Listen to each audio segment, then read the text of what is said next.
All right, here's a quick little video showing some more work on this case, the MiG landing gear. Got the struts in, but I want to put on some other parts. I had to open up the area there in the fuselage, and I put that wheel well thing in.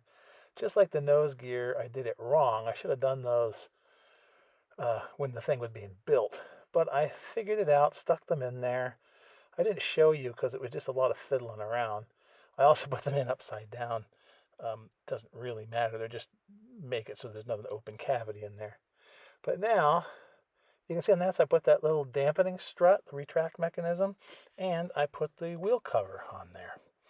And so what I'll do, and notice how the wheel cover is actually like perpendicular. It's angled like that to go into the underneath the wing there, which I didn't expect. I thought it would just be, parallel with the strut, but it's not. Looking at pictures, it actually looks kind of strange. But I don't know what the geometry is. But in order to make it fit the right length, I had to cut off that little piece there on each of the doors. That little point down at the bottom, oh yeah, and then right here, it seems like it's always bent. It's bent just a little bit, bent out a little ways. There's actually a very complex mechanism, scissors mechanism, it looks like, underneath there to make it all come together, which I might try to put, I'm not sure. And then this is the little dampener, like the little pneumatic strut piece, which is the part that moves up and down, I guess, that helps to do the retract mechanism. Excuse me. And the retracts actually attach to the doors, which I didn't know either. Colored the edges of that. So now I'm going to show you how I put this side on. Dropped it about 7 times, but it fits in there. And the important thing is to get it lined up so that it will lay flat up into that wheel well.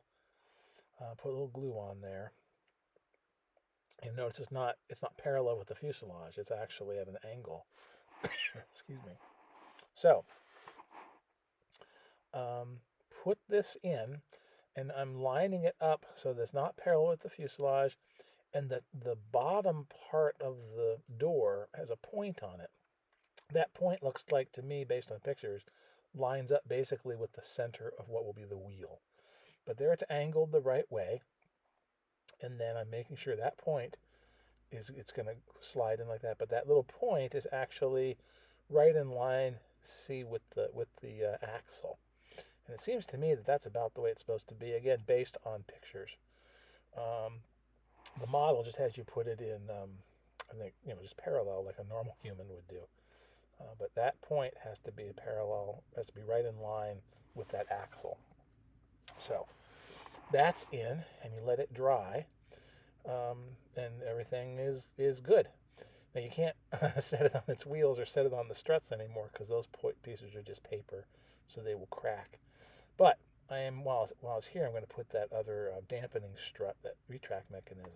So I measure it with my little dividers, get a general idea of where it's supposed to go. It attaches based on pictures at a position part way down. Measure my wire, put a little piece of Sharpie on there so I know where to cut it, and then I cut my wire. These wires, by the way, were given to me by my wife. They're actually leftovers from, she uses these for blocking knitting projects to let them dry. So I'm lucky I have these nice little wires. And now, once that's the right shape, we're going to roll that dampening piece over. But let's check it and make sure if it's okay. It has to go, based on pictures I've seen, right about there in the wheel well, and then it has to go down to one of the first little rolls. In this case, it's a little long, so I'm just taking off a little snippet and just test it back and forth. I think I get lucky here, and it's pretty dang close to perfect. And then once that's good, we can go ahead and roll that piece of paper around this little strut, because that's supposed to give us a little extra. It's supposed to show you where, like, the pneumatic part is, I guess, where it retracts into. So to begin with, just like everything else, every time you want to roll something, you roll it against something soft, like your finger or your ball of your, the heel of your hand. I suppose you use the ball of your foot, but that would be quite interesting to watch. Get this to so it rolls and starts to look like a curve. I guess that's breaking the paper a little bit, but it's also getting it to a partial right position. Then I add a little super glue to the very, very, very, very, very, very edge. And again, there's probably better ways to do this, but this is how I'm doing it. I then put the strut piece, the metal piece where it's supposed to go, a little bit protrudes out the top, as you can see, because that's going to go into the wing, give a little bit of bite into the wheel well. And then you just make sure it's on the very, very edge. You don't want it to be in too far. You want it to just basically, like the little curl of the paper is just starting to roll around that piece of wire. And then with the super glue in there, I kind of just make sure it's correct. And then I just let it dry for a while, probably 5 minutes or so. And while it's drying, you do something else useful with your life. But here's where I roll it around. So I take my handy dandy, I'm licking it right there. I'm getting it wet on the inside. I take my handy dandy eraser, set it down, make sure that's tight, and I push down with my index finger, and I grab, and I'm just making sure it's wet. I was too lazy to get water, so I'm actually licking it, but it seems to work. I'm adding now a little bit of glue on that inside piece. As I roll it, it should grab and tack together, I hope.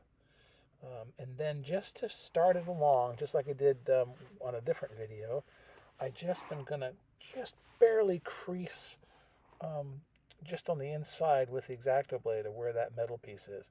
So I just run this along. You're not trying to break anything, you're not trying to cut anything. I just think it's probably hinting at it to make that first little critical curl, because that's the one that's important. Once it makes that, the rest is easy. So I push down my index finger, hold it tight. I'm going to sort of push forward with my index finger, and I roll the wire with my left fingers there. And I'm rolling it. I'm trying to roll and push down, make it tight. And once it turns over, right about there, I nailed it. I got it. Once it's started, you're kind of home free, because if you get one roll around, then it's going to stay. And so at this point, all it is a matter of rolling it up. And you can kind of push and roll, and it's getting touched with the glue. Everything is going swimmingly. Unbelievable. I've been trying to do this for years, and finally it's working. Well, finally I figured out a way to do it anyway. The fella I told you guys about, I'll make sure I put a link on this video. I forgot the last time.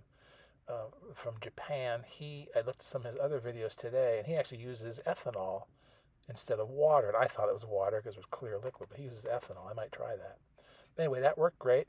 Now I put a little bit of super glue on either end, put it into the wheel well where it's supposed to go, and then drop it down alongside there at the correct position on the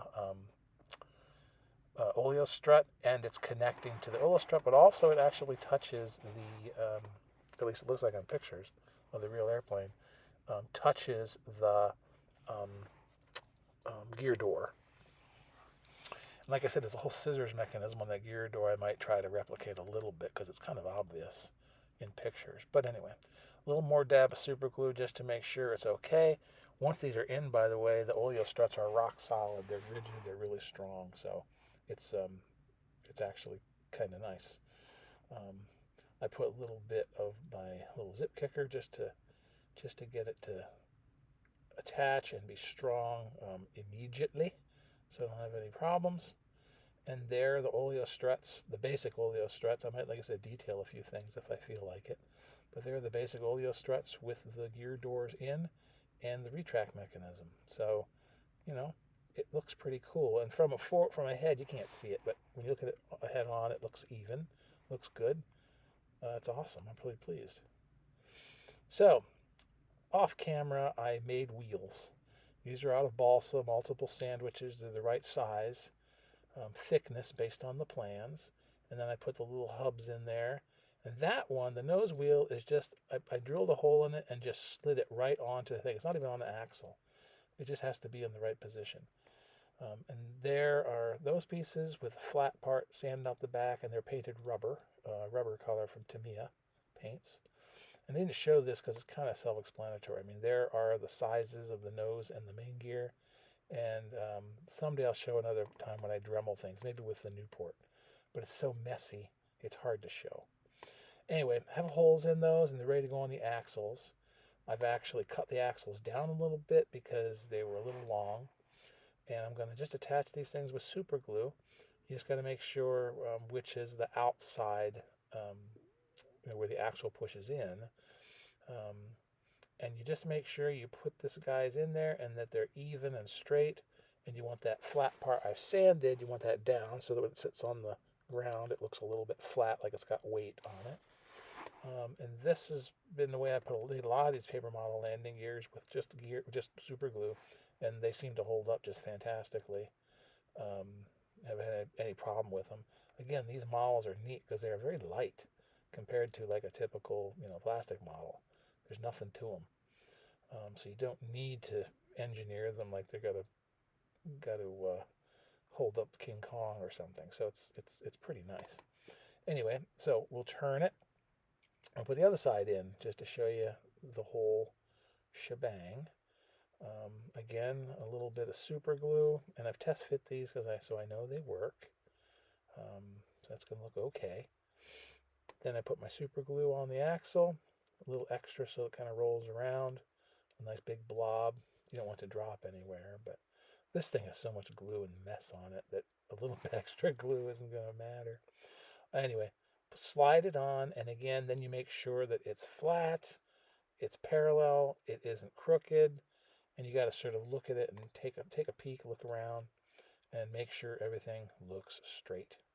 And then you give another shot of zip kicker here, and you move the wheel. But it turned out okay. It turned out just fine. So those are the wheels and the tires on, at least initially. And you see the spokes are on the inside based on pictures I've seen. And it looks pretty cool. So here I'm trying to show you how it sits down. And so it's pretty cool. I mean, there it is. It sits on its own. It's not a tail sitter. It's on its wheels now. Oh man, it's really close. I need to put that big pitot tube out front. I got to do a little more detail on the wheels on the oleo struts because there's some other things I need to do. I need to put a piece on the nose gear, but I might try to do some things on the main oleos on the gear under the wings, but we'll see. This thing's really grown on me. I wish I'd have done a better job because it's actually kind of a cool shape. I'd really like to get another model of this, but a different manufacturer, and try to make a really neat one because I'm kind of liking this MiG-21. It's a cool and very Russian looking airplane. Really like it. So next time we'll do a little work on the same kind of stuff on the Migport.